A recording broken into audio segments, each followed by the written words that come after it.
Buenas tardes, bienvenidos a todos a este segundo ciclo en el podcast número 11. Continuamos entonces en este camino que hemos empezado ya hace mucho tiempo atrás y en este nuevo ciclo con amigos e invitados que vamos a ir conociéndolos y aprendiéndolos y llenándonos de toda su sabiduría, de su luz, de sus vivencias. Muchas gracias, antes que nada, como siempre, muchas gracias a todos ustedes por seguirnos en nuestras redes sociales. Somos Coach 387, en Facebook, en Instagram, en YouTube. Gracias por sus likes, gracias por sus comentarios y queremos que sigan comentando, queremos que sigan compartiéndolo y también si ustedes tienen algún tema y quieren participar, son siempre bienvenidos, esta es su casa, así que esperamos también que estén acá con nosotros. Antes que empecemos de lleno en el tema que nos toca el día de hoy, eh, estaba pensando en esta semana porque justamente atravesando esta pandemia, hemos visto, y por lo menos acá, yo estoy justamente en Argentina, hemos visto muchas actitudes del ser humano, en realidad, en distintas situaciones en medio de esta pandemia, ¿no? Situaciones buenas, situaciones malas, actitudes buenas, actitudes malas. Por ejemplo, sin ir más lejos, desde la parte de los médicos, de ponerse en la primera línea de batalla para ayudar a la gente, ¿no? Sin insumos, sin dormir, tratando de ayudar al prójimo. Y por otro lado tenemos actitudes que nos sacan lo peor del ser humano, ¿no? Por ejemplo, decir, el no poder ayudar a tus padres o que no te permitan ver a tus padres que están internados o a tu abuelo o a tu hijo. Eh, y eso es justamente lo que a mí me hizo pensar. Los otros días yo estaba hablando con una amiga mía, muy amiga, estamos hablando justamente de esta situación. Ella también estaba en una situación en la cual no podía ver a sus padres de hace prácticamente 5 meses, solamente lo veía y los ve a través de una ventana cuando la dejan salir. Y la verdad que son actitudes que uno dice, por más que estamos en medio de una pandemia, todos tenemos derecho a ciertas cosas, ¿no? Y hay que tratar de vivir de la mejor manera posible. Eh, yo creo que esta pandemia, yo creo que nos saca lo mejor y lo peor que tenemos y más allá de eso, creo que eso se basa a través del miedo. El miedo nos hace tomar acciones que la verdad nunca antes hubiéramos pensado tomarlas, ¿no? Y lo mismo pasa, sin ir más lejos, en la sociedad, en la política, los deportes, con los amigos, con las relaciones, con el trabajo, con las formas de trabajar, si ustedes lo piensan, ¿no? Eh, Uno está de un lado o del otro, no hay punto medio. Uno es blanco o es negro. Y eso, fíjense que en la pandemia nos pasa lo mismo, es decir, uno está a favor de estar en cuarentena o en contra, y los que están en el medio son muy pocos, y ya cada vez hay mucha más gente en el medio. Entonces me puse a pensar, el ser humano es un conjunto sin fin de contradicciones, de un montón de miedos, de un montón de alegrías, y es una vorágine que tenemos siempre, y eso es lo que tenemos que aprender. eh, Ahora creo que es el momento justo de aprender. En medio de esta pandemia y tenemos ese desafío de aprender a vivir, ¿no? Y justamente con este tema de este desafío a vivir es que tenemos a una amiga, a Gloria Lucía Sierra, con un tema que a mí me parece que va a ser muy hermoso, que es cómo responder al desafío de vivir hoy. Gloria Lucía, no sé si estás por ahí. Aquí estoy. ¿Cómo estás? Buenas ¿Todo bien? tardes. Muy bien, Muchísimas gracias. gracias por estar acá y bueno, te cedo este espacio es tuyo. Muchas gracias. Bueno, muchas gracias a todos. Buenas tardes. Mi nombre es Gloria Lucía Sierra y quiero conversar con ustedes un poquito sobre esta pregunta. Una pregunta especialmente importante en este momento de la historia de la humanidad. Para empezar, voy a hacer énfasis en una palabra implicada en esa pregunta. ¿Cómo enfrentar el desafío? Y partimos ahí de una afirmación, y es que vivir es un desafío. ¿Por qué? Vamos a hacer un poquito de recuento. Cuando la humanidad inició, era nómada, y entonces, digamos, caminaba, buscaba todo el tiempo en pos del alimento, en pos de la supervivencia. Y digamos como que los conflictos que se producían y los sufrimientos que se producían estaban todos centrados en la supervivencia, en poder conseguir el alimento, en poder encontrar dónde refugiarse del frío, del sol, encontrar agua, en fin, de sobrevivir.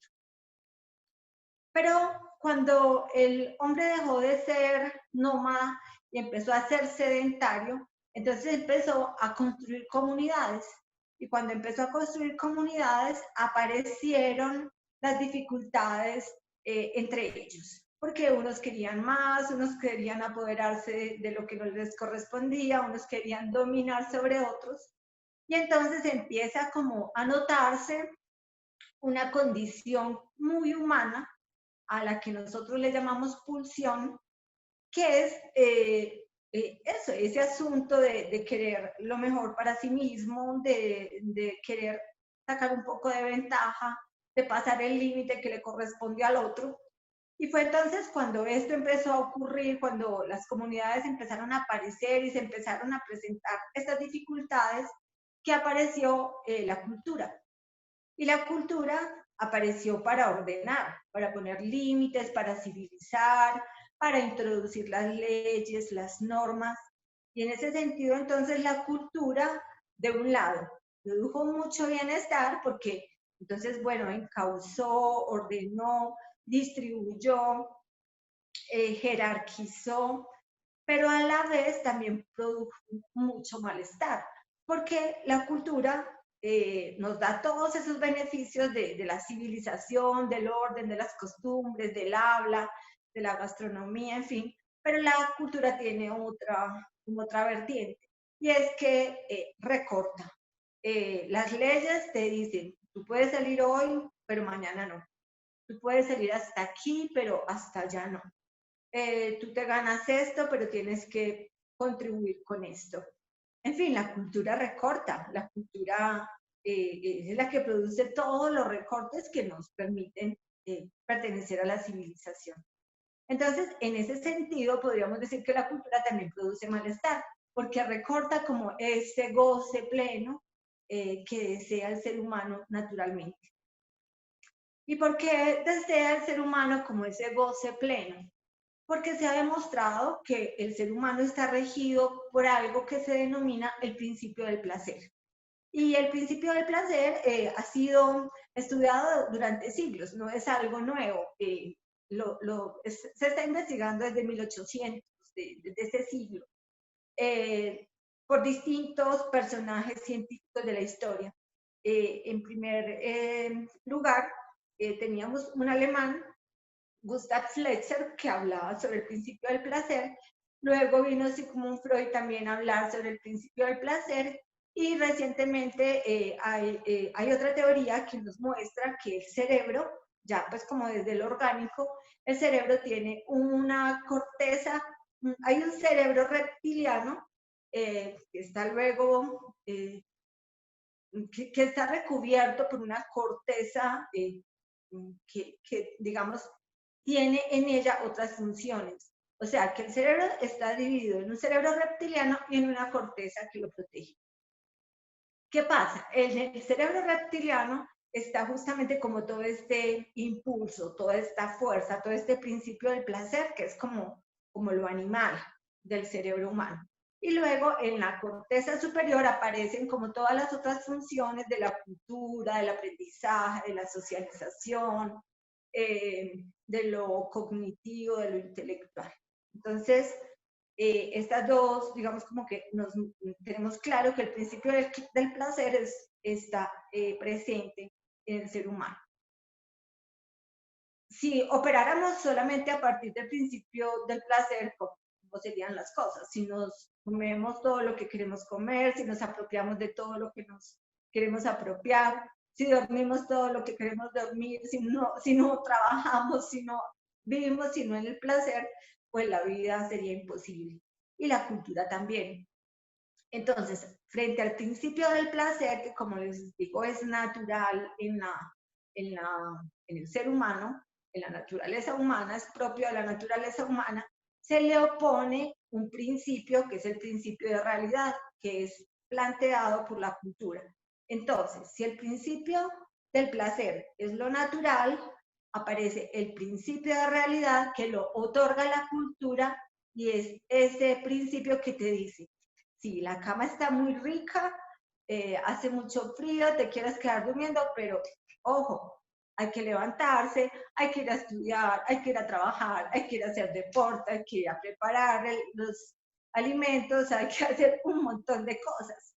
Ese es el principio de realidad, el que siempre nos está poniendo los pies sobre la tierra y nos está diciendo, no, no tanto placer, no se puede todo placer. Entonces encontramos acá que frente al principio del placer aparece el principio de realidad, que es lo que hace posible la civilización. A finales de 1900, de 1600 aparece la era de la modernidad. La era de la modernidad es la que introduce la ciencia y la que introduce también la industrialización. ¿Y qué pasa con esas dos apariciones? Con la de la ciencia y la de la industrialización. Aparece que cuando surge la ciencia, todo empieza a ser legislado por la conciencia. Aparece la medicina, aparecen las mediciones, aparece también como un discurso que soporta todo en las mediciones. La modernidad aparece con el cogito cartesiano que dice pienso, luego existo. Entonces todo lo que no se piense no existe. Y es la lógica de la ciencia. Entonces todo empieza a ser medible, el pensamiento, los sentimientos, las sensaciones, las emociones. Y entonces a partir de que todo se tiene que medir, todo se tiene que observar, todo se tiene que pensar, entonces también se crean unos estándares. Entonces los seres humanos deben ser así, con estas mediciones. Si se pasa esta medición, está enfermo, es lo que nos pasa, por ejemplo, cuando nos hacemos pruebas de laboratorio, que si una cifra nos sale por fuera del término de referencia, estamos enfermos. Entonces la modernidad y la ciencia generan una serie de mediciones, una serie de estándares, pero produce por detrás de eso, o digamos, o como efecto de eso, produce una consecuencia, y es como eso, todos somos iguales. O sea, todos tenemos que tener la bilirrubina en el mismo término, todos tenemos que tener el calcio en el mismo término y, en fin, una serie de sustancias. Y si alguna sustancia se sale de ahí, estamos enfermos. Pero también al contrario, si tenemos cualquier situación emocional, por ejemplo, estamos tristes, entonces van a ir a buscarnos a ver cuál sustancia está desequilibrada para explicar esa tristeza, como si la tristeza no fuera normal.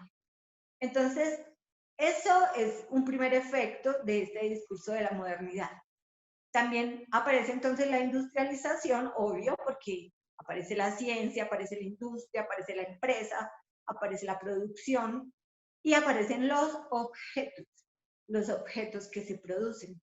Y entonces, con ese principio de que todos somos iguales, entonces empiezan a aparecer y se empiezan a producir objetos iguales para que todos seamos felices. Es lo que nos pasa cuando, por ejemplo, con esto de la tecnología, sale el celular de última generación, el X no sé cuántas, un montón de especificaciones, y todos lo queremos comprar, como si esa fuera la promesa de felicidad. Y como si todos pues lograran la satisfacción de la misma manera. Y claro, es esa lógica, todos iguales, todos deseamos lo mismo, entonces objetos de satisfacción para todos. Entonces, eso es como una segunda consecuencia. Primero, que todo es medible, que todos somos iguales orgánicamente. Segundo, que todos gozamos de la misma manera, nos satisfacemos de la misma manera y queremos los mismos objetos. Y un tercer efecto es que con todo este movimiento se produce también el discurso de los derechos. Y con el discurso de los derechos aparece un elemento muy, muy interesante, y es que aparecen no solamente los derechos humanos, sino luego los derechos de los niños, los derechos, en fin, una serie de derechos. Y con los derechos también nos homologamos. Todos tenemos derechos. Y entonces los niños tienen los mismos derechos que los padres que los maestros, maestros que los médicos, en fin, todos tenemos los mismos derechos porque todos somos humanos, todos somos niños, en fin, finalmente todos somos seres humanos. Entonces, los derechos nos igualan. Con este asunto del discurso de los derechos aparece una situación muy, muy complicada. ¿Qué sucede? Que muchos elementos de autoridad desaparecen. Y cuando desaparecen, entonces empiezan a complicarse las relaciones entre las personas. ¿Y por qué? ¿Por qué no funcionan todos estos elementos? Porque en el fondo el ser humano está atravesado por una línea de insatisfacción. Una línea de insatisfacción que se produce desde el primer momento del encuentro del niño con la existencia. Esa insatisfacción se produce desde la separación niño-mamá. Cuando esta separación se produce, el niño pierde esa completud, esa perfección de vida que traía en el vientre, y entonces empieza el sufrimiento, empieza la angustia, eso que llamamos angustia existencial. ¿Qué hacemos con esa angustia? ¿Qué hacemos con esa angustia que implica el desafío de vivir? Lo que nos ha mostrado, lo que nos está ofertando, digamos, la sociedad de consumo son objetos. Pensamos que con los objetos podemos ser felices, pero no, eso lo vemos que no. Apenas compramos el celular, ya estamos otra vez a la semana aburridos y ya queremos el próximo. Entonces el deseo y la felicidad se va postergando, pasa de un objeto a otro y no se logra la satisfacción. ¿Qué hace entonces? ¿Cómo enfrentamos esa angustia existencial? ¿Cómo hacemos para vivir entonces si nada nos satisface? Hay un elemento clave en el logro de la satisfacción, en el logro de la estabilidad emocional que nos permite acceder al desafío de vivir, y es la construcción que cada sujeto puede hacer frente a la vida. Cada uno, no todos iguales. Cada ser humano en el encuentro con la existencia tiene genera una serie de recursos que son propios, que son únicos y que son los que le permiten enfrentar el desafío de vivir. ¿Qué es lo que pasa? Que esta lógica de la homologación, de la homogenización, de la uniformidad, de todos iguales, nos ha hecho que formemos a nuestros niños y que nosotros mismos como seres adultos borremos nuestras construcciones propias y las olvidemos y las dejemos de lado y nos extraviemos pensando en que eso que nos ofrece el para todos es la salvación. Entonces, en primer término, y como para dejar abierta la cuestión, lo que nos permite enfrentar el desafío de vivir es hacer uso de los propios recursos que hemos construido en el encuentro con ese desafío, desde que nacemos, desde que empezamos a enfrentar ese vacío existencial que nos caracteriza como seres humanos y que está generado desde el primer instante a partir de la separación del niño con su madre. Bueno, esto es, digamos, como a grosso modo, como la explicación de por qué se produce la angustia existencial y cómo podemos enfrentar el desafío de vivir. Cada niño, digamos, se presenta de distinta manera. Hay niños, por ejemplo, que solamente pueden aprender en un rinconcito, niños que solamente que necesitan vivir con un gorrito, con un bolsito, con un cuello hasta acá, en fin, con ciertos elementos. adultos que también necesitan, es decir, los seres humanos cada uno tiene necesidades muy particulares que los demás a veces no entendemos y no respetamos. Esas maneras que cada uno construye son elementos fundamentales que les permite estar en comunidad, que les permite estar tranquilos con ellos mismos, que les permite socializar, vincularse, porque todos no somos iguales, como lo pretende la ciencia y como lo pretende el discurso de los derechos, y cada uno necesita estar en el mundo de una manera distinta. Entonces, poder, digamos, respetar en los niños y en los jóvenes que están creciendo esas singularidades, sin borrar de ninguna manera la autoridad, porque la autoridad tiene que existir. No es como dice el discurso de los derechos sin autoridad, no, la autoridad tiene que existir y tiene que ser consistente. O sea, sosteniendo la autoridad, pero respetando las manifestaciones singulares de cada uno, es que podemos permitir que los niños vayan afrontando con construcciones muy propias el desafío de vivir. Y los adultos, haciendo uso de los propios recursos que hemos descubierto en nuestra existencia, que nos alivian, que nos hacen bien, que nos permiten desangustiarnos, que nos permiten tranquilizarnos cuando no soportamos la presión, haciendo uso de esos recursos que hemos descubierto en nuestro camino, validándolos, aceptándolos y así, y utilizándolos realmente, es que podemos enfrentar el desafío de vivir. Entonces, el desafío de vivir, para afrontar el desafío de vivir no hay una fórmula general que los cubra a todos. Hay una fórmula única para cada ser humano y cada ser humano tiene que descubrirla, tiene que afianzarla y en el caso de los padres y maestros tienen que respetar que se produzca y se genere en los niños, sin que eso significa que se pierda toda digamos, la normatividad y la autoridad. Eso en principio. Tenemos pues como otros elementos para discutir. No sé si sea el momento o si más tarde lo hagamos.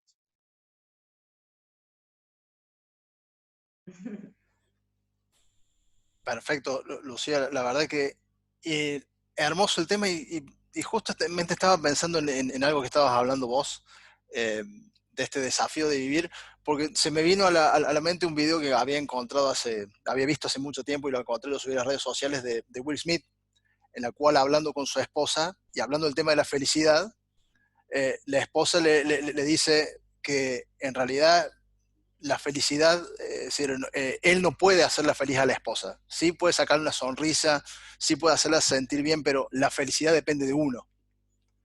Y el desafío me parece que es eso, depende justamente de uno. Uno tiene que tener ese desafío, tiene que ir creándolo, como dijiste vos, desde niño, tiene que ir creando esa propia vivencia, ¿no? Y cuando uno es chico, es también lo que decías vos, es eso de no solamente la felicidad está en las cosas que uno tiene, eh, que eso pasa mucho, creo que a todos nosotros, a todos los que están atrás en nuestras redes sociales también les habrá pasado. Cuando uno es chico y ve que el amiguito, el compañero de al lado tiene, no sé, la lonchera, esa que es mejor que el resto, y uno se empieza a preguntar, ¿por qué no él? Y si eso en realidad me hace feliz o no. O que él tiene, como decías tú, un celular de última generación o no.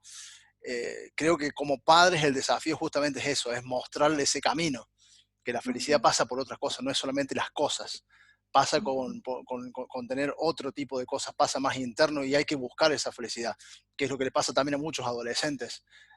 ¿A dónde ir a buscar la felicidad? ¿Cómo ser feliz en este mundo de ahora, ¿no?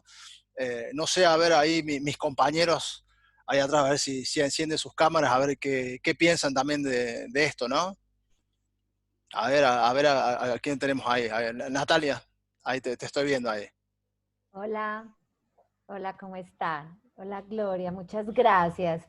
Eh, de verdad que este tema es muy interesante y sí tenemos que afrontar todos diariamente un desafío. El que nos está poniendo hoy la vida es estar confinados, ¿cierto? Y tener ciertas ciertas precauciones para relacionarnos con el otro. Pero mientras Gloria conversaba, yo escribí 3 cosas de las que quiero pues como hablar. Una, cuando decías algo de que pienso, luego existo, pero que entonces es todo lo que no pienso no existe, ¿cierto? O sea que tengo que pensar en cosas positivas para que esas cosas positivas existan en mí y en lo que yo quiero, ¿cierto? Entonces yo pienso que una manera de afrontar ese desafío es pensemos en cosas positivas. No dejemos, que yo creo que ese ya es el término aquí, que la loca de la casa nos gane, ¿cierto? Con esos pensamientos no tan positivos. Otro es cuando hablabas de los estándares y decías que, y yo pensaba, pero es que todos somos iguales. No, ¿cierto? No todos somos iguales. Entonces se me ocurría una frase que era, todos iguales, todos diferentes.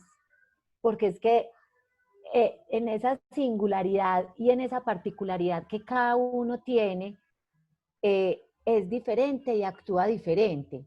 Y no necesariamente por tener alguna dificultad, ¿cierto? Porque casi siempre pensamos que el diferente es el niño que tiene algún diagnóstico o el adulto que tiene algún diagnóstico, y no necesariamente, sino que todos somos diferentes, porque cada uno piensa diferente, actúa diferente. Y lo último es la insatisfacción. Y eso sí, a mí me parece que que yo creo que es lo que marca la diferencia. Es que la que tiene pelo crespo lo quiere liso, y la que lo quiere liso lo quiere crespo, y la que es mona quiere ser pelinegra, o sea, siempre estamos en esa insatisfacción. Entonces yo me ponía a pensar, claro, yo decía, ay, qué tan bueno poder compartir con mis hijas más tiempo. La vida me dio la oportunidad de estar 5 meses con ella, pero no estoy satisfecha, ¿cierto? Y digo, ay, qué cansancio, ay, ¿cuándo será que vuelvo? Ay, ¿cuándo? O sea, ay, porque siempre es como la quejadera. Entonces, yo pienso que, o sea, o eso es lo que a mí me queda, como esas tres cosas que es en las que debemos empezar a trabajar, considero yo.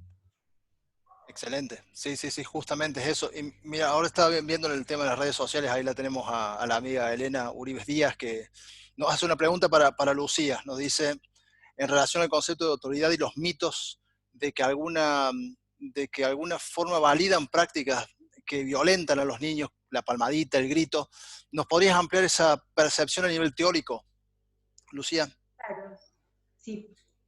Es muy importante, muy, muy importante con los niños tener una autoridad muy, muy consistente, pero, pero una autoridad consistente no necesita levantar la voz, ni necesita aplicar la mano. Justamente, yo no sé si ustedes recuerdan una expresión que por lo menos acá era muy, muy común, y era que cuando iban a hablar de un padre con autoridad, decía mi papá no necesitaba sino mirar. Con una mirada era suficiente. Y eso significa que había autoridad en esa mirada.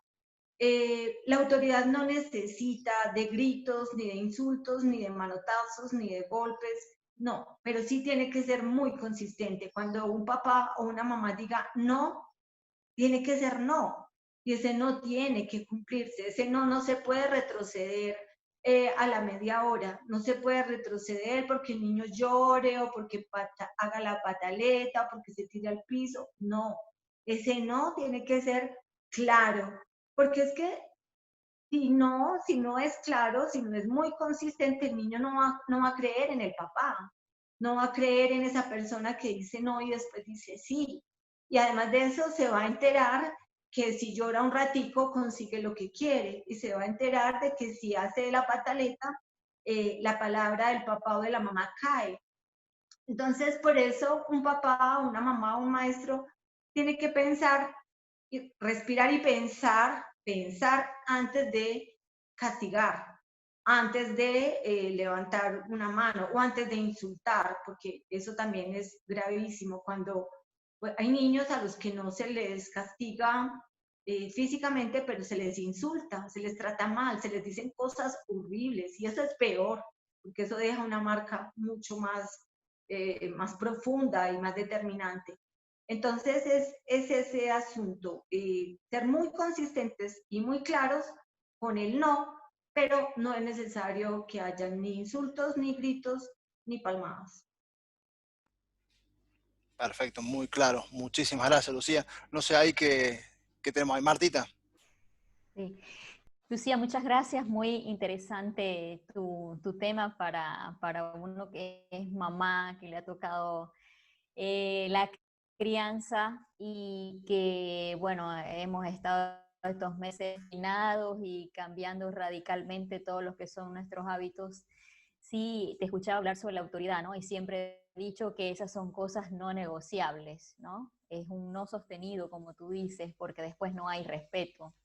Yo creo que eso pasa un poco por el respeto que también lo mencionabas, el respeto de los espacios, porque cada quien tiene su espacio, ¿no? Y en la medida que nosotros respetamos y reconocemos que no somos iguales, que hay diferencias, que nuestras necesidades son diferentes, que tenemos diferentes intereses, en la medida se va creando esa conciencia de respeto y ese respeto por los espacios. Y también, bueno, caemos en eso de la aceptación, ¿no? Y si tenemos singularidades y tantas cosas diferentes, pues somos capaces también en esa misma medida de aceptar esas diferencias para poder mejorar nuestras relaciones y para poder ir tejiendo todo eso que en algún momento se vuelve tan complicado como es la crianza de los niños hoy día, ¿no? De verdad te agradezco, me encantó el tema y muchísimas gracias por tu aporte esta noche. Gracias a ti. Yo quisiera, no sé si puedo decir algo en este momento. Sí, por favor. Respecto al tema de la insatisfacción que tocó Natalia, quiero decirles que la insatisfacción, curiosamente, es un motor y es deseable, al contrario de la satisfacción. Siempre estamos pensando que la satisfacción es lo mejor, pero la satisfacción siempre se agota. Siempre se agota, como les mostraba yo en el ejemplo de los celulares. En cambio, cuando, por ejemplo, con los niños dejamos un espaciecito de insatisfacción, le permitimos al niño construir, le permitimos al niño crear, le permitimos al niño desear y esforzarse por conseguir lo que quiere. Y eso es lo que nos jala como seres humanos, siempre el deseo de progresar, el deseo de conseguir, el deseo de estar mejores, y el deseo nos salva, porque por ejemplo en una situación como la contingencia, si el deseo cae, entramos en depresión y se acaba todo. Pero si tenemos un deseo que nos mantenga vivos, si pensamos, bueno, es que cuando vaya a salir, entonces yo voy a estudiar esto que me gusta, sí, cuando vayamos a salir yo voy a compartir más tiempo con mis amigos, y cuando vaya a salir voy a visitar a mi mamá semanalmente. Eso que deseamos es lo que nos jala y nos mantiene vivos. Si no, estamos muertos. Si no deseamos, estamos muertos. Entonces, generar el deseo, por ejemplo, en los niños, eso de no llenarles las manos todo el tiempo, eso de no darles todo lo que no tuvimos con esa aparente bondad que termina no haciéndoles bien, es supremamente claro y hay que tenerlo muy, muy en cuenta. Y siempre hay que dejar al niño con un poquito de insatisfacción para que siga deseando. Y eso es lo que lo conecta a la vida y eso es lo que le permite construir recursos. Qué hermoso, Lucía, genial. La verdad que más claro imposible. Me encantó. No sé, ahí quiero ver qué nos dice Mitze, que está en mute, creo. Mitzi. Maggie parece que iba a comentar. Le voy a dar el paso de Maggie que lo pidió. Dale. Listo. Temagui. Excelente, Lucía. Muchísimas gracias por tu tema. Bello aporte. Algo importante, que la necesidad, yo siempre la veo atada en el ser humano. y que va ligada para tener ese compromiso y ese deseo de adquirir algo. Desde que nacemos surge la necesidad de alimentarnos. Y es algo tan básico, pero que empezamos a buscar como sea. Si no vemos el alimento, empezamos a llorar. Y ese llorar para buscar qué comer, porque quiero vivir. Así cuando crecemos como niños, le vamos enseñando a que vayan construyendo su aporte, para que alcancen ese sueño que quieren o ese deseo de construir. Y es muy cierto, el saberle decir no es muy importante, pero también es saberles hablar ese no. El por qué está ocurriendo esa actitud, por qué lo debe hacer o por qué no lo debe hacer y a qué resultados les va a llevar. Es algo tan básico porque en ellos estamos construyendo su ser. Y cuando empezamos a trabajar con ese ser, tenemos que tener cuidado de que estamos llenando ese niño. Si lo estamos llenando de amor, de gratitud, de bondad, o estamos llenándolo de rabia o de odios. Y es tan importante saber cómo lleno yo ese ser, porque esa es la semilla que estoy sembrando para un futuro de mañana. Eso era lo que quería comentar. Mixi. Ok, gracias, Maggie. Bello lo que dijiste. Bueno, voy a hablar desde mi experiencia. Comentaba al inicio del podcast, estábamos hablando detrás de las cámaras, decía, hablamos de los niños, de cómo nos tocó recibir esos seres humanos en nuestra casa. Y me tocó fuerte porque tenía un bebé de 10 meses y me nace una bebé. Entonces tenía prácticamente unos mellizos en casa, porque era el mismo tetero, era el pañal, eran las mismas rutinas para ambos, ¿no? Cuando yo traigo todo esto a colación es porque definitivamente cuando vamos formando esa plastilina, porque lo veo como plastilina, que no tienen forma, ellos en su cerebro y en su corazón simplemente vienen limpios, tan totalmente puros, y somos nosotros quienes vamos sumando o les vamos restando. Y resulta que yo siempre les decía desde pequeñito, primero aprendí a perder mis miedos. Yo le temía a las mariposas negras, yo le temía a las cucarachas, y con ello apagaba la luz, caminaba a oscuras por toda la casa para enseñarles a no tener miedo. Empecé a tocar las mariposas, aunque yo me muriera mientras las tocaba, pero le estaba dando ese coraje de ver la vida de otra manera. Sin embargo, hay cosas que les fui formando cuando les dije, cada vez que vayan a hacer algo, midan consecuencias. Cuando les dije esa palabra fue como mágica, porque yo les decía, por ejemplo, les puse una vela y el bebé me dice, mamá, la quiero tocar. Yo decía, si tú la tocas, te vas a quemar. ¿Qué es quemarse? Que te hiere, si te duele, te va a doler. Pero, y si yo la quiero tocar, inténtalo, pero ya sabes lo que te va a pasar. Porque cuando yo decido tomar una acción, aún en sabienda que lo que me va a producir es cosas negativas, es mi responsabilidad. No la de la mamá, ni del amigo, ni del otro. Es totalmente de la persona que asumió la decisión de tocar eso y herirse, ¿no? Él tocó la vela y entonces, pero era horrible porque yo no sé qué, él tenía un umbral del dolor demasiado amplio. Me dice, ay, mamá, es divino. Y yo, no, Fernando. Entonces, le fui enseñando eso y con el tiempo, hoy tengo 2 adultos en casa. 2 adultos que aún cuando tienen que enfrentar momentos rudos en su vida, tienen el poder de internamente analizar todo lo que cometieron, cómo lo hicieron, por qué lo hicieron. Entonces traigo todo esto porque definitivamente los padres somos responsables de hacer al niño fuerte en casa para que cuando se relacione con sus amigos en el colegio no sienta envidia, que cuando se relacione con sus compañeros de trabajo ya grandes no sienta frustración por compararse si el otro es mejor o menor o si lo ascienden o no, que no se comparen ni por ropa ni por nada, porque primero tenemos que reconocer el ser, lo que somos como personas, para después el hacer sea simplemente la adición de cosas importantes que lograr para tener vestido, comida, abrigo y de una u otra manera conexiones, porque sí creo que mientras tú vas ascendiendo en tu profesión, tú vas logrando esas puertas que son necesarias para tu vida. Pero realmente te felicito porque manejaste esta ponencia de manera muy asertiva, tocaste varios puntos que en realidad en esta pandemia o en este momento para muchas personas es qué hago, cómo lo hago, por qué lo hago y si no me funciona. Pero en este momento las oportunidades están como aristas frente a ti. Y le invito a todas las personas que nos están escuchando en este momento.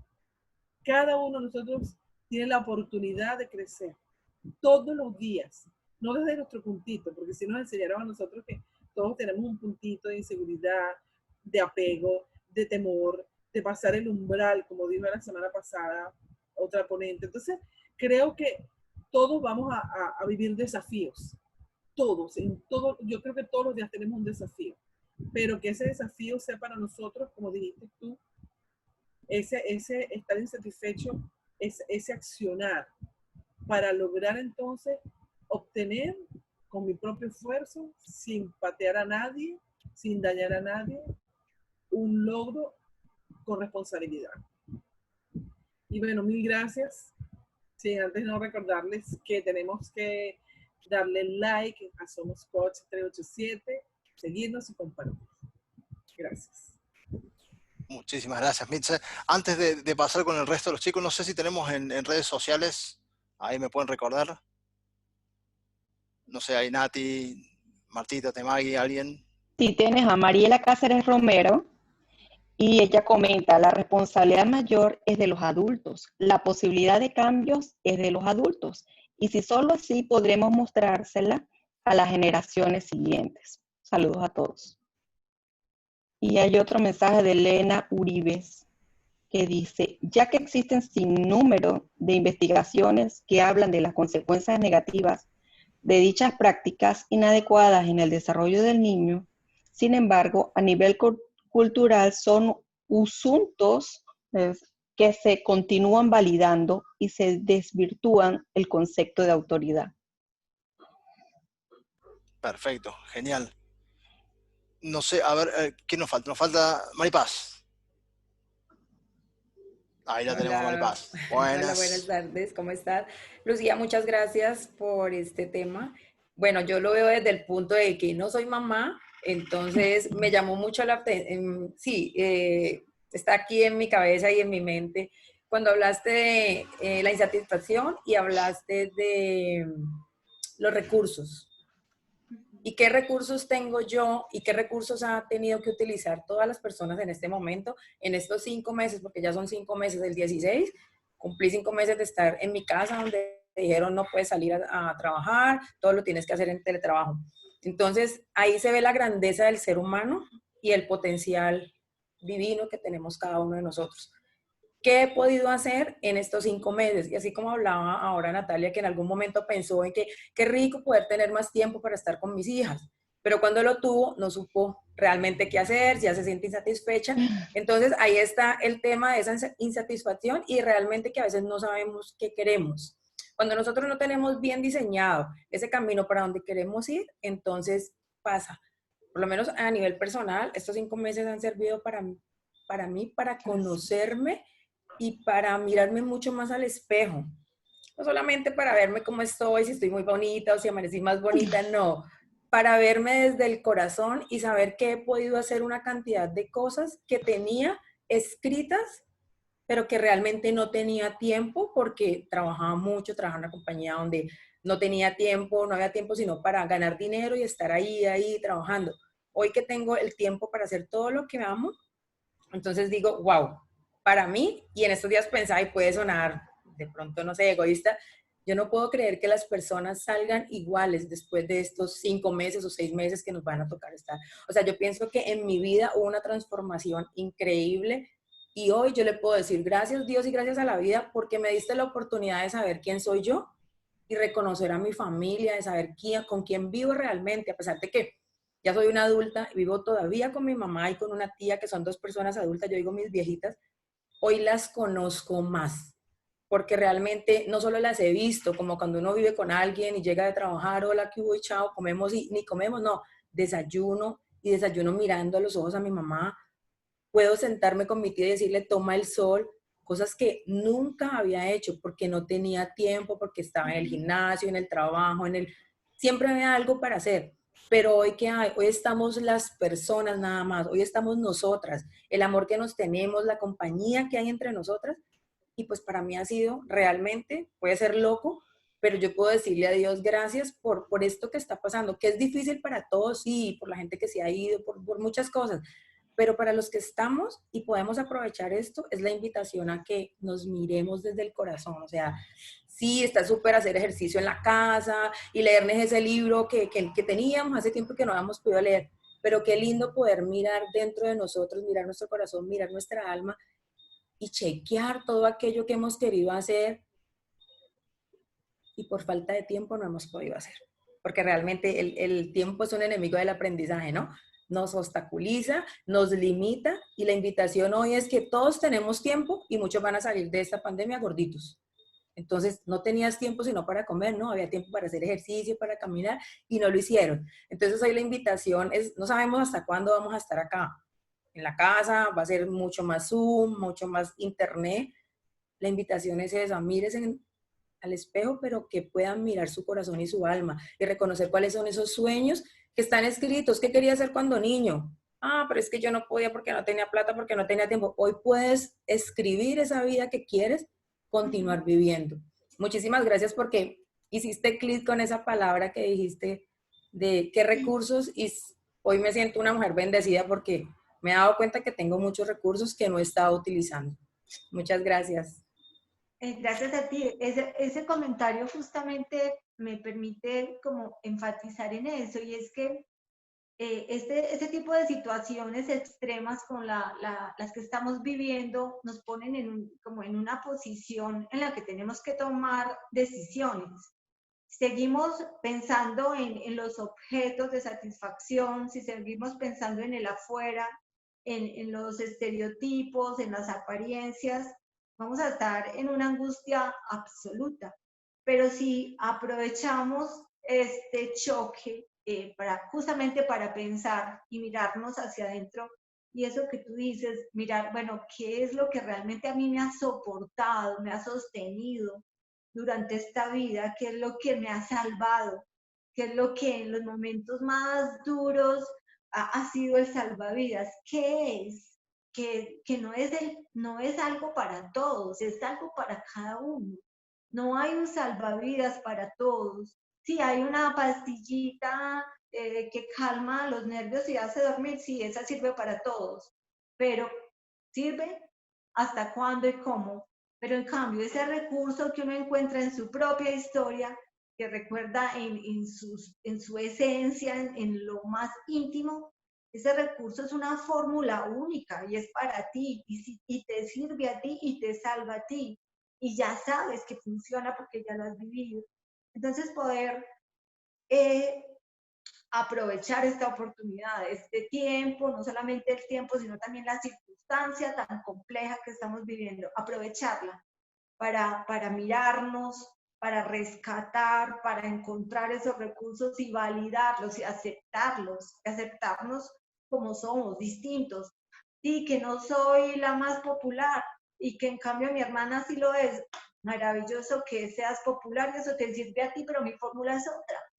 Cada uno tiene su fórmula y el asunto es encontrarla, verla, reconocerla y aceptarla y validarla. Esta es mi manera.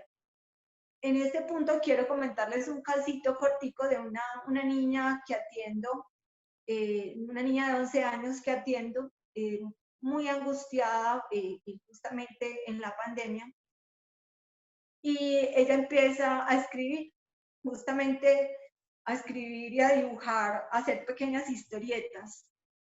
Y ella encuentra que cuando está angustiada, ponerse a dibujar y a crear esos personajes le permiten pacificarse, le permiten tranquilizarse. Y entonces ella dice que cuando siente ganas de morirse, cuando está totalmente angustiada, se pone a dibujar y eso la calma. Una cosa tan sencilla, una cosa tan simple, pero eso termina siendo para ella un estabilizador. Y me llama la atención porque ella entonces me manda los dibujitos por chat, las pequeñas historias por chat, y justo me llegan siempre a medianoche, que es cuando sé que ella se queda totalmente solita y está totalmente angustiada. Es muy bonito que ese haya sido un recurso que la niña encontró y que no se le puede quitar, no se le puede quitar por ningún motivo, no, No hay razón para que la mamá, por ejemplo, diga, no, usted tiene que hacer tareas y no puede botar el tiempo haciendo los dibujitos. No está botando el tiempo, se está salvando, es su recurso. Y eso es lo que tenemos que respetar, y ahí cuando tenemos que diferenciar como entre la autoridad y el respeto, ¿sí? Tenemos que ponerles límites a los hijos, a los estudiantes, a las personas en general, pero ponerles límites no significa no respetar su singularidad, no respetar sus construcciones, no respetar sus necesidades. Eso es distinto. Qué lindo, qué hermoso, Lucía, la verdad, increíble escucharte. Me encanta. Muchísimas gracias. Isma, ahí estamos, ahí, hermano. Wow, a mí me tenían anonadado. Lucía, felicitaciones, espectacular. Y no quiero dejar pasar la oportunidad porque en redes, Olga Lucía Echeverry te manda muchísimas felicitaciones. Dice que es una conferencia excelente y te felicita por ello. Y eso es lo que compartimos todos nosotros aquí. La temática que tú nos traes es para por lo menos 10 programas, o sea, es espectacular, hay muchísimo de qué hablar y bueno, un aporte rapidito de lo que tú hablabas es todas estas cosas del cerebro, es cómo nos han programado y cómo a través de esas creencias limitantes, de esos esquemas que nos han, por el consumismo, por un sinnúmero de cosas trasladados, vemos cómo hay esa insatisfacción, esa infelicidad. Y el planeta hoy nos dio nuevamente otra lección. Y cuando se hace un estudio rápidamente de qué es lo que más la gente extraña, imagínate que no son las cosas materiales, sino es la interacción social.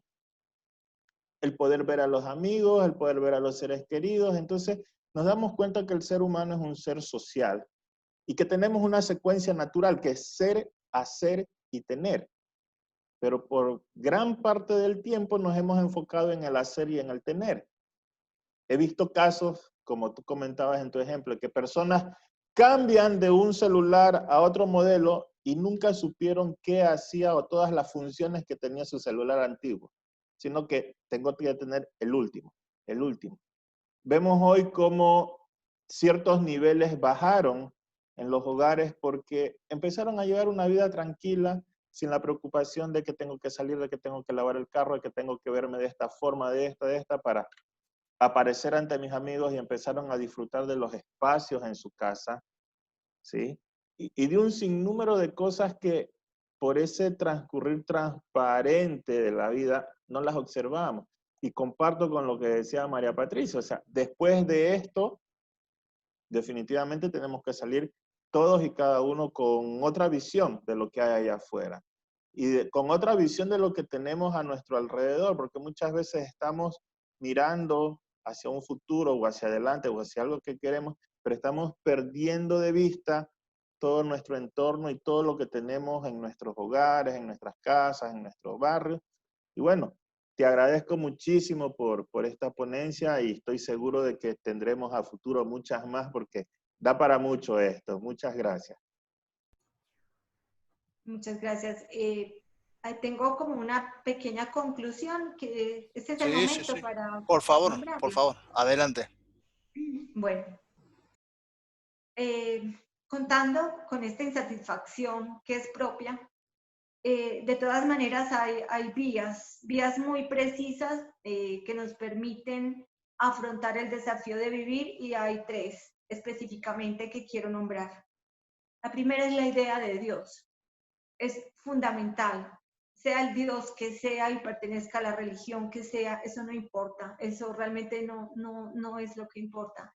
Pero tener una idea de Dios es una ayuda enorme, porque es contar con una protección asegurada, con un compañero asegurado y tener, digamos, la verificación de esa existencia en la creación. Entonces, no se puede entrar en la discusión de si existe o no existe Dios. Existe Dios para el que cree en Él. Quien cree en Dios, tiene Dios.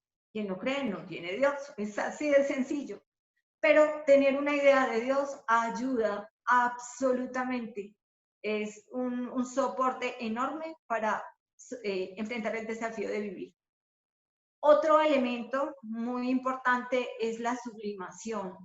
La sublimación es la transformación del sufrimiento humano, que es de todos, a través del arte, a través de cualquier expresión del arte, de la pintura, de la danza, de la escritura, incluso de la lectura, de las ideas, del conocimiento. La sublimación es una salvación absoluta y lo demuestran los artistas, lo demuestran los escritores, nos lo ha mostrado el arte toda la vida. Entonces, no importa si pintamos bonito o feo, si escribimos bonito o feo, si bailamos bien o no, eso no importa, es hacerlo, es poder tramitar la angustia, transformarla en la producción. Eso es un recurso fundamental. Y por último, el deseo. Y el deseo no es desear un celular. El deseo es tener una causa propia, una causa vital, una causa que jale tu vida. Tener una causa es absolutamente es sanador, rescatador, es lo mejor que le puede pasar a un ser humano. Si una persona tiene una causa, jamás muere de tristeza. Entonces, esos tres elementos me parecen fundamentales, creo que soportan cualquier situación, por más dura que sea, como esta que estamos viviendo y como cualquiera otra a nivel personal. Bueno, era eso. La verdad es como, me sumo Lucas, a lo que dicen los chicos, es increíble. quería aprovechar. Sí, Tamara, decime. Quería aprovechar de que Lucía tiene un programa, un seminario, me encantaría que lo anunciaras para Lucía. que hagas tu invitación. Bueno, justamente hablando en relación al último punto de una causa, de tener una causa, yo tengo una causa que efectivamente ha sido mi salvación, sin lugar a dudas, durante mis 35 últimos años. Es una fundación que hace anualmente un seminario. Es un seminario con muy, muy buena acogida. Se realiza en la ciudad de Medellín, pero ahora gracias a la virtualidad pues está abierto a todos los países de habla hispana. Tenemos 8 invitados de lujo, todos representantes de distintas disciplinas del área psicosocial y médica. Y vamos a encargarnos justamente de esta pregunta. ¿Cómo enfrentan el desafío de vivir los niños y los adolescentes hoy? Va a ser el próximo viernes y sábado. Están abiertas las inscripciones hasta el miércoles. Tenemos ya un gran público y va a ser realmente una oportunidad excelente para hablar sobre este mismo tema con una serie de expertos en niñez y adolescencia. Entonces, muy invitados. Pueden ver la información del seminario en las redes sociales de la Corporación Ser Especial. En Instagram se llama Corporación Ser Especial y en Facebook se llama, se llama Corporación Ser Especial en los dos. Eso Genial. es. Entonces, bienvenidos. Va a ser bien interesante. Y entrega como memoria un libro virtual en el que están todas las ponencias que se van a trabajar en el seminario. Fantástico, Lucía. Después te vamos a pedir también, seguramente lo vamos a subir en nuestras redes sociales también para que toda la gente y los amigos que están escuchando puedan también sumarse, porque me parece que es interesantísimo y es algo que no se pueden perder, así que también les pido que se sumen también a este seminario el que pueda, que para mí va a ser espectacular. Me gustaría que tuviéramos mucho más tiempo para poder hablar, porque esto da para mucho más. Seguramente, Lucía, si vos querés, te vamos a también estar invitando nuevamente, porque creo que da para muchísimo más para poder hablar contigo. Pero bueno, el tiempo es tirano, como dicen, así que vamos a ir cerrando. No sé ahí mis compañeros si quieren dar alguna última conclusión antes de cerrar este programa. Voy a tomar la palabra, Lucas. Quería cerrar con algo que mientras hablaba Lucía y hablaban todos ustedes me llegó y es: construye tu vida con tu familia en el presente para que cuando seas anciano sonrías al recordarlo. Es cuando nosotros tenemos entonces que sembrar, es lo que nos toca para cosechar al futuro. Y no hay nada más lindo que recordar el pasado con alegría. Muchísimas gracias, Mitzi. No sé, ¿alguien más? Por aquí, hola Lukis, por aquí también hay muchas felicitaciones, pues, de muchas personas, de Olga Lucía Flores, de Ana Teresa Rivera, también nos felicita, dice que es excelente. Elena Uribe dice que muchas gracias por este espacio de aprendizaje y mi admiración para la doctora Gloria Lucía, que lleva a la corporación Ser Especial en el corazón. De verdad que yo que conozco pues a Gloria Lucía, yo que le digo Gloria, pero de verdad que lo que ella hace es muy inspirador, ¿cierto? ¿Por qué? Porque ayuda no solamente a jóvenes, a niños, a adolescentes, eh, a pasar como el umbral, como lo decíamos la vez pasada, que superen muchas cosas, sino también a la familia. Entonces ese es un mensaje y es una persona que inspira, ¿cierto? Entonces, sí, y me parece muy importante. Y yo lo que me llevo es esa frase que dije que todos somos iguales, todos somos diferentes y tenemos que respetarnos. Muchas gracias. Excelente. Gracias. Martita, antes de irnos, Martita, ¿qué tenemos para el próximo Sí, programa? fíjense que cerramos el mes de agosto, el día sábado 29, con El Poder de Ser Mujer. Dos extraordinarias mujeres emprendedoras que residen en los Estados Unidos nos traen una charla bastante interesante. Y bueno, los estamos invitando desde ya para que nos acompañen. Va a salir la publicidad por nuestras redes sociales, tanto en Instagram como en Facebook. Cerramos agosto con Sagrario Ortiz y Miriam Figueroa, de El Poder de Ser Mujer. Y abrimos el mes de septiembre, el día sábado 5, con Kelly Escobar, de Colombia. Ella es la creadora del programa Finanzas Creativas, ese es su producto. Y nos trae 5 claves para manejar las finanzas en tiempos de crisis. De verdad, bien interesante. Son 2 programas, con uno que cerramos agosto y otro que iniciamos septiembre, que no se pueden perder. Así que los esperamos. Muchísimas gracias. No sé, Temagui. Asume tu desafío, como lo dijo hoy, el desafío de vivir. Asumir ese reto con ganas de disfrutar cada instante, cada momento, que son únicos. Gracias, Lucía. Gracias a nuestra bella audiencia también. Muchísimas gracias. Entonces, todo, bueno, para ir cerrando, para no extenderlo mucho más, agradecerte, Lucía, la verdad, por estar acá. Te invitamos, esta es tu casa, cuando vos quieras, y espero que sea pronto, la verdad, poder estar de vuelta en una charla. Y, por supuesto, nuevamente recordarles el seminario de Lucía para el próximo fin de semana. Por favor, los que quieran, los que necesiten, los que deseen estar ahí, nos avisan a nosotros también en las redes sociales, vamos a estar subiéndolo y vamos a estar compartiéndolo para que ustedes también puedan incluirse en este seminario. Le agradezco muchísimo a todos. Muchas gracias por estar siempre con nosotros. Que tengan un feliz noche. Nos vemos. Hasta luego.